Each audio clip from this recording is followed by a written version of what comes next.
हरे कृष्णा। श्रीमद् भगवद गीता यथारूप की जय। हमारा जैसे कि अध्याय 1 चल रहा है, कुरुक्षेत्र के युद्ध स्थल में सैन्य निरीक्षण।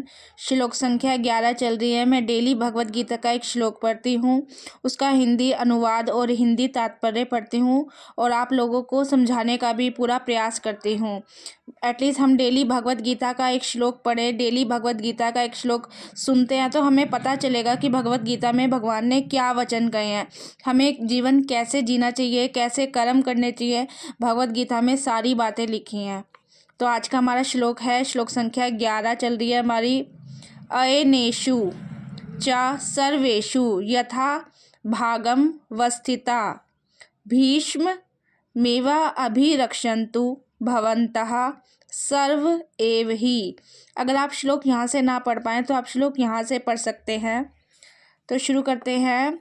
अतएव सैन्य व्यूह में अपने अपने मोर्चों पर खड़े रहकर आप सभी भीष्म पितामह को पूरी पूरी सहायता दे। ये शब्द किसने कहे थे? ये शब्द दुर्योधन कह रहा था अपनी सेना से दुर्योधन कह रहा था कि अपने अपने मोर्चों पर खड़े रहकर आप सभी भीष्म पितामह को पूरी पूरी सहायता दे। भीष्म पितामह को पूरी पूरी सहायता देने के लिए इसलिए कह रहा था क्योंकि वे वृद्ध हो चुके हैं, मतलब वो बूढ़े हो चुके हैं।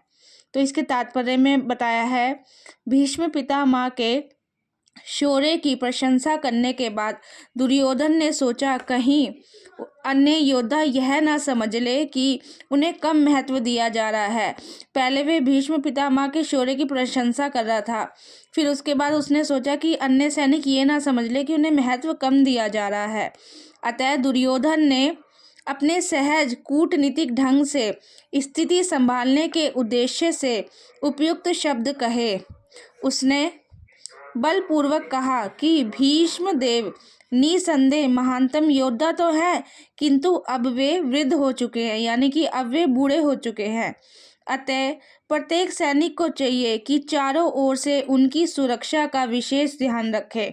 मतलब उनको कह रहा है कि अब वो बूढ़े हो चुके हैं तो उनकी सुरक्षा का भी तुम्हें ही ध्यान रखना है। हो सकता है कि वे किसी एक दिशा में युद्ध करने लग जाए और शत्रु इस व्यवस्था का लाभ उठा ले। अतः आवश्यक है कि अन्य योद्धा मोर्चों पर अपनी अपनी स्थिति पर अड़िग रहें और शत्रु को व्यूह ना तोड़ने दे। जो मतलब वो चक्र बना के रखेंगे उन्हें ना तोड़ने दे। दुर्योधन को पूर्ण विश्वास था कि कुरुओं की विजय भीष्म देव की उपस्थिति पर निर्भर है। उससे युद्ध में भीष्म देव तथा द्रोणाचार्य के पूर्ण सहयोग की आशा थी, क्योंकि वह अच्छी तरह जानता था कि इन दोनों ने उस समय एक शब्द भी नहीं कहा था जब अर्जुन की पत्नी द्रौपदी को असहाय अवस्था में भरी सभा में नग्न किया था। इस लाइन में कह रहे हैं कि दुर्योधन को ना पूर्ण विश्वास था कि भीष्मदेव और द्रोणाचार्य उसे पूरी तरह से सपोर्ट करेंगे, पूरी तरह से उसको गलत में भी सपोर्ट करेंगे, जबकि वे जानते हैं कि पांडव गलत नहीं है, लेकिन वो कह रहे हैं वो उनको इसी तरह से सपोर्ट करेंगे जिस समय द्रौपदी का चीरहरण हो रहा था तब इन दोनों ने एक शब्द भी नहीं कहे थे। और जब उसने उनसे न्याय की भीख मांगी थी, जब द्रौपदी ने इन दोनों से, भीष्म पितामह से और द्रोणाचार्य से न्याय की भीख मांगी थी, यह जानते हुए भी कि इन दोनों सेनापतियों के मन में पांडवों के लिए स्नेह था, दोनों के मन में पांडवों के लिए स्नेह था, भीष्म पितामह और द्रोणाचार्य, वे जानते थे पांडव जो है पुण्य आत्मा है, फिर भी उन्होंने दुर्योधन का साथ दिया। तो दुर्योधन को आशा थी कि वे इस स्नेह को उसी तरह त्याग देंगे जिस तरह उन्होंने धृतक्रीड़ा के अवसर पर किया था।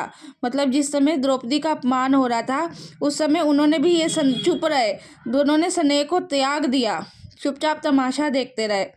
तो इस वजह से दुर्योधन को पूर्ण विश्वास था ये मुझे ही सपोर्ट करेंगे। तो आज का हमारा ये श्लोक पूरा हुआ।